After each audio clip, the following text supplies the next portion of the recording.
Warahmatullahi wabarakatuh. Kembali lagi di pembelajaran PAI di materi yang ketujuh. Kita sudah mengawali sebelumnya di materi-materi terkait dari pembelajaran PAI, mulai dari iman kepada Allah, iman kepada kitab, dan selanjutnya kita akan mempelajari terkait dari bab ke-7, yaitu iman kepada Rasul Allah SWT. Nah, di sini kita akan belajar bagaimana sih mengetahui terkait dari pengimanan kita pada Rasul dan juga perbedaan antara Nabi dan Rasul sehingga kita lebih paham bagaimana cara kita mengimani tersebut. Kompetensi isi inti di situ kita menghayati dan mengamalkan ya, menunjukkan perilaku jujur, disiplin, bertanggung jawab, memahami, menerapkan, analisis, pengetahuan faktual dan lain sebagainya. Nah, baik. Langsung ke kompetensi dasar. Di sini kita harus meyakini adanya Rasulullah Allah SWT menunjukkan perilaku saling menolong sebagai cerminan beriman kepada Rasulullah Allah SWT.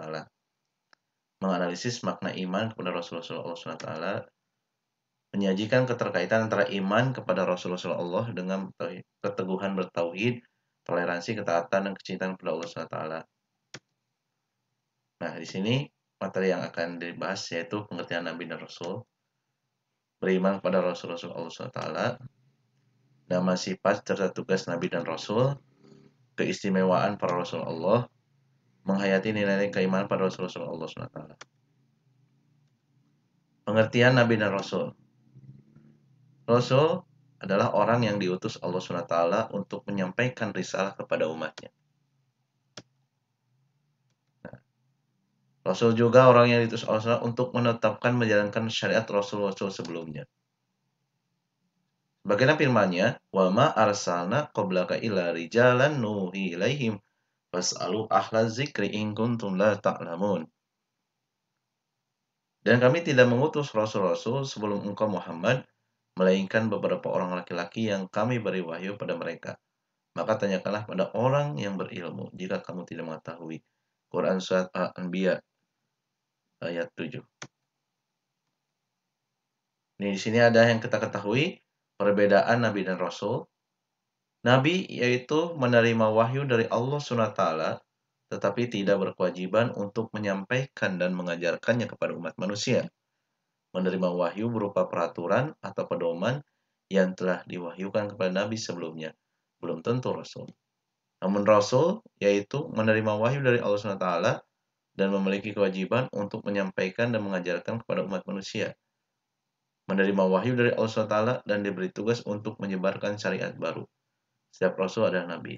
Jadi kalau Nabi belum tentu Rasul, tapi setiap Rasul mungkin bisa menjadikan sebuah Nabi. Yang perlu kita ketahui itu sekarang ada 25 Nabi. Tapi kalau dalam riwayatnya, Nabi itu hampir 124.000 dan Rasul itu hampir 313.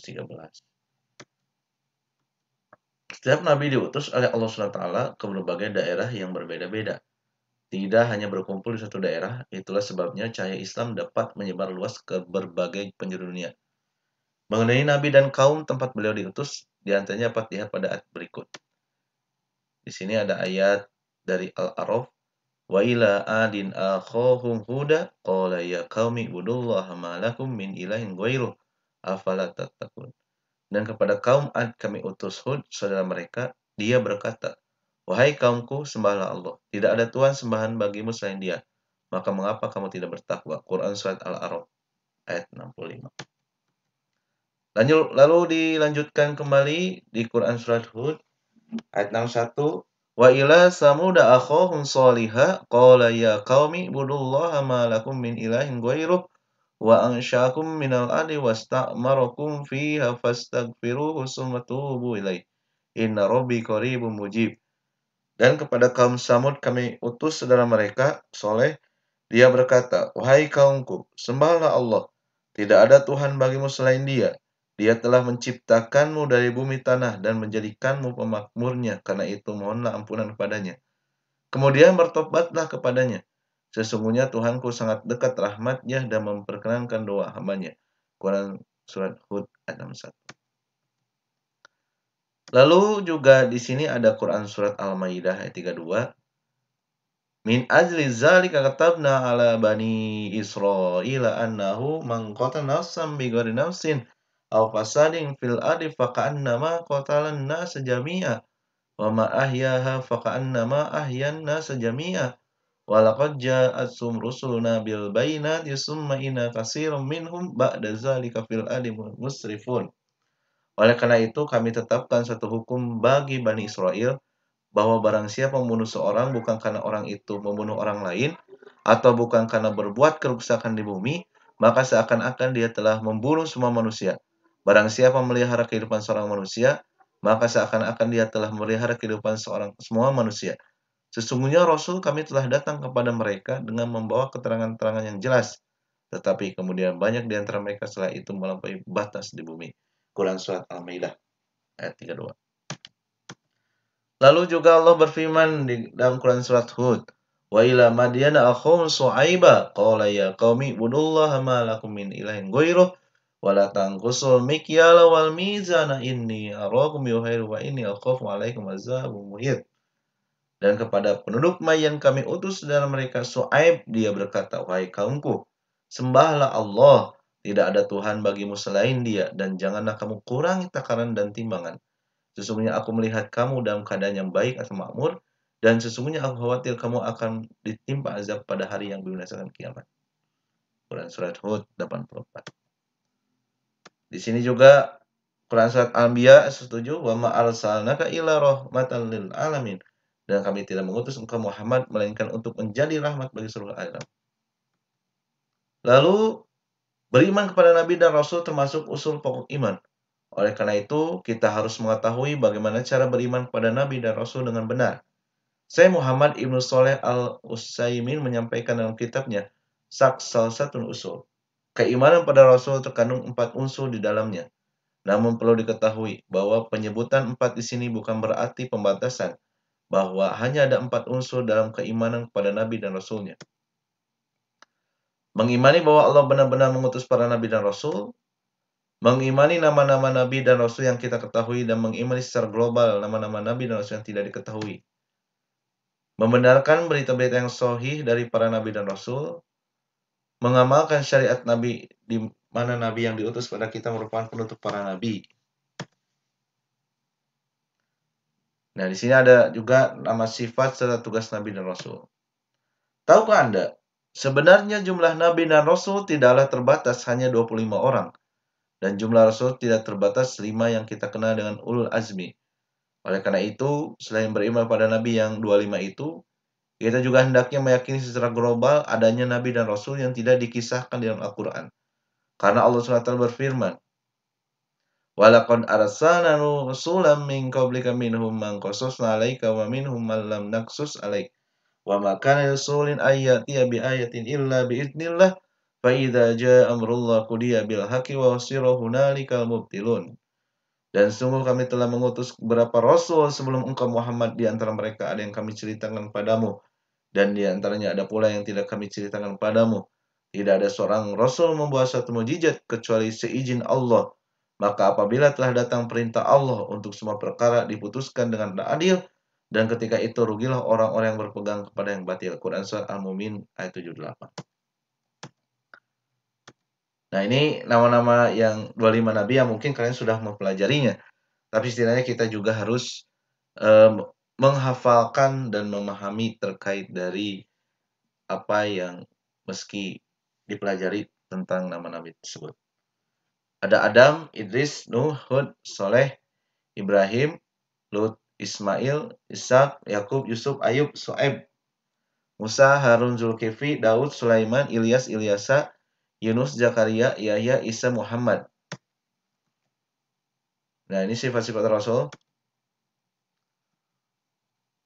yaitu sidik, selalu benar, baik dalam perkataan maupun perbuatan,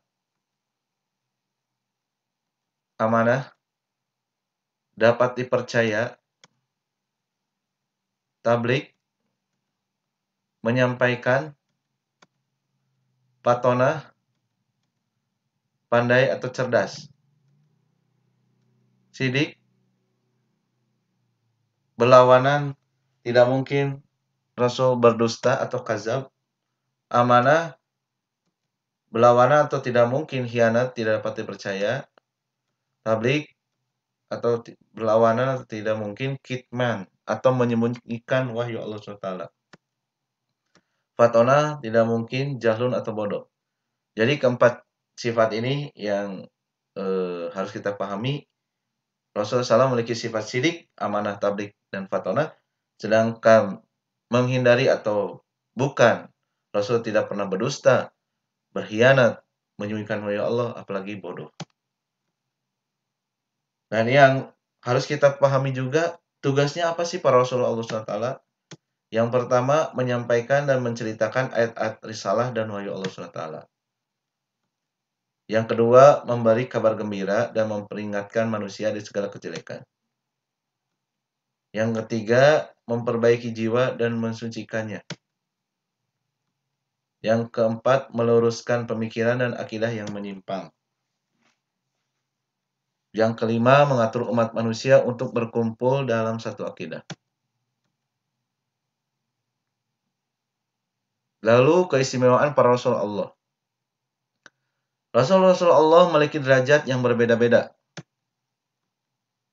Ada yang diberi anugerah berupa kitab suci, seperti Musa,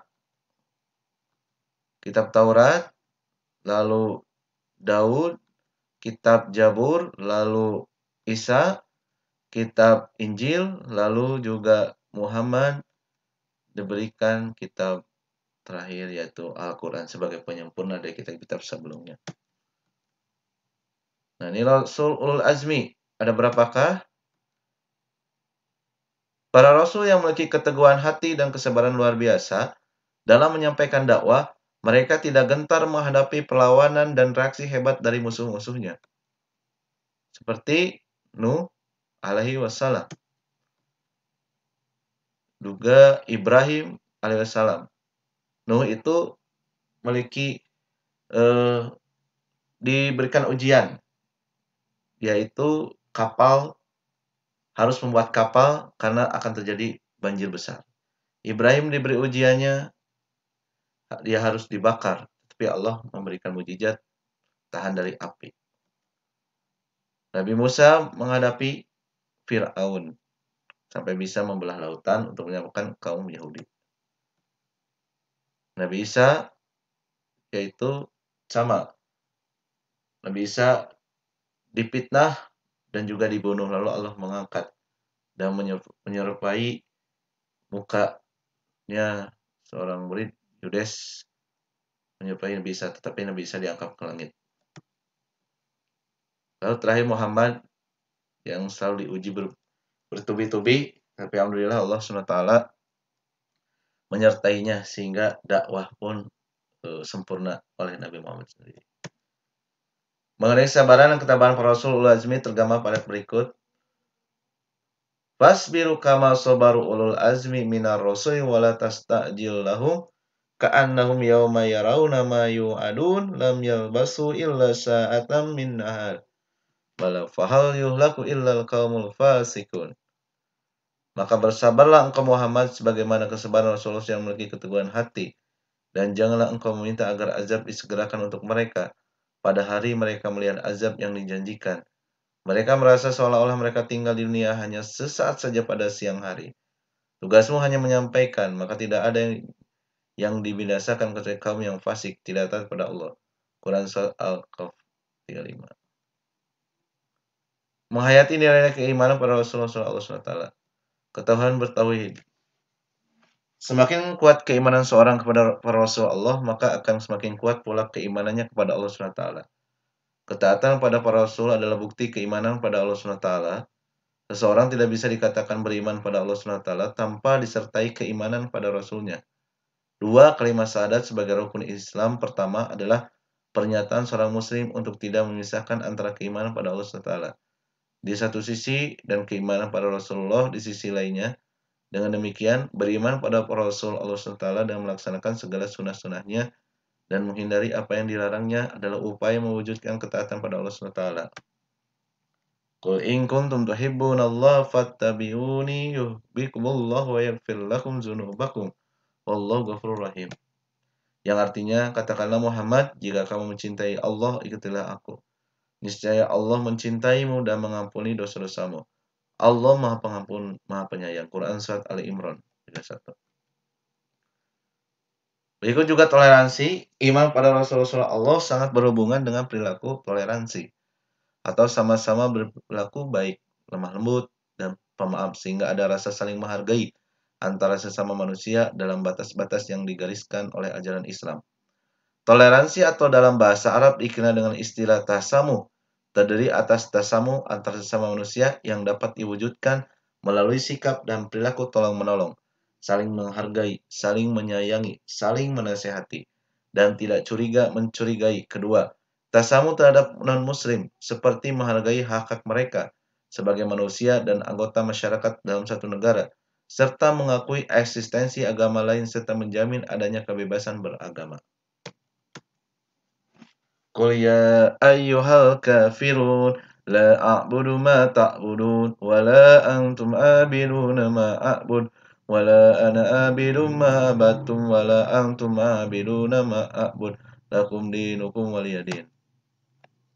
Katakanlah Muhammad, wahai orang-orang kafir, aku tidak akan menyembah apa yang kamu sembah, dan kamu bukan penyembah apa yang aku sembah, dan aku tidak pernah menjadi penyembah apa yang kamu sembah, dan kamu tidak pernah pula menjadi penyembah apa yang aku sembah. Untukmu agamamu dan untukku agamaku. Ini adalah salah satu pernyataan ya, ketika pada saat itu Rasulullah SAW disuruh untuk menyembah agama mereka. Tapi kata Allah, inilah jawaban Allah, dan serulah kepada mereka bahwasanya mereka ingin menyamakan daripada ibadah kita itu sendiri ya. Nah, cinta kepada Allah SWT, Rasulullah SAW sangat mencintai Allah SWT sehingga dalam kehidupannya ia menunjukkan hal tersebut. Hal itu dibuktikan dengan ketaatannya kepada perintah-perintah Allah SWT dan menerapkan akhlak mulia dalam kehidupannya sehingga Rasulullah SAW dijadikan suri teladan bagi segenap umat manusia. Dengan demikian, keimanan pada Rasulullah SAW sangat berkaitan dengan cinta kepada Allah SWT yang aplikasinya dengan meneladani perilaku Rasulullah SAW. Apa peneladannya? Menjadi Rasul sebagai uswah hasanah. Para Rasul yang ditetapkan oleh Allah SWT untuk memimpin umatnya adalah orang-orang pilihan di antara mereka. Sebelum menerima wahyu dari Allah SWT, mereka adalah orang-orang yang terpandang di lingkungan umatnya, sehingga selalu menjadi acuan perilaku atau suri teladan bagi orang-orang di lingkungannya. Apalagi setelah menerima wahyu, keteladanan mereka tidak diragukan lagi karena mereka selalu mendapatkan bimbingan dari Allah SWT. Laqad kana lakum fi Rasulillahi uswatun hasanatun liman kana yarjullaha wal yawmal akhir wa dzakarallaha katsira. Sungguh telah ada pada diri Rasulullah SAW itu suri teladan baik bagimu, yaitu bagi orang yang mengharap rahmat Allah dan kedatangan hari kiamat dan yang banyak mengingat Allah SWT. Cara menjadikan para Rasul sebagai uswah hasanah, ketika menjalankan ibadah diwujudkan sesuai dengan tuntunan Rasulullah SAW, berbakti kepada orang tua, menjalani kehidupan dengan memperhatikan etika Islam, dalam berkeluarga, misalnya sebagai seorang suami yang harus melindungi, mencintai, dan menyayangi keluarganya. Sebagai pemimpin umat, lebih mendahulukan kepentingan umat daripada kepentingan pribadi. Membiasakan diri berperilaku jujur terhadap siapapun, sebagaimana sikap jujur para Rasul. Jujur dalam ucapan berarti mengatakan sebagaimana mestinya, tidak menambah, tidak pula mengurangi. Jujur dalam perbuatan berarti berbuat secara adil sebagaimana mestinya, tidak mengurangi hak siapapun. Berusaha untuk dapat menyampaikan amanah kepada yang berhak menerimanya. Orang yang diberi amanah pada hakikatnya sedang diuji dengan amanah tersebut. Apakah ia berhasil menjaganya atau tidak? Adapun orang yang melalui sifat wajib Rasul pasti menjaga amanah yang secara baik, tidak berkhianat. Memiliki etos kerja yang baik, melaksanakan tugas yang dipikulkan pada dirinya, sesuai kemampuan yang dimiliki secara maksimal. Berusaha untuk memiliki kepekaan dalam menghadapi persoalan sehingga dapat mengatasi secara tepat, baik dan sesuai pertimbangan akal sehat. Selalu menjalin silaturahmi dengan sesama manusia. Tabah dan sabar dalam menghadapi musibah. Selalu optimis dan tidak pernah putus asa. Itu. Demikian yang disampaikan mudah-mudahan menjadikan manfaat, khususnya, saya pribadi, dan inilah salah satu yang harus kita perhatikan, mencintai dan mencintai Allah dan Rasulnya. Assalamualaikum warahmatullahi wabarakatuh.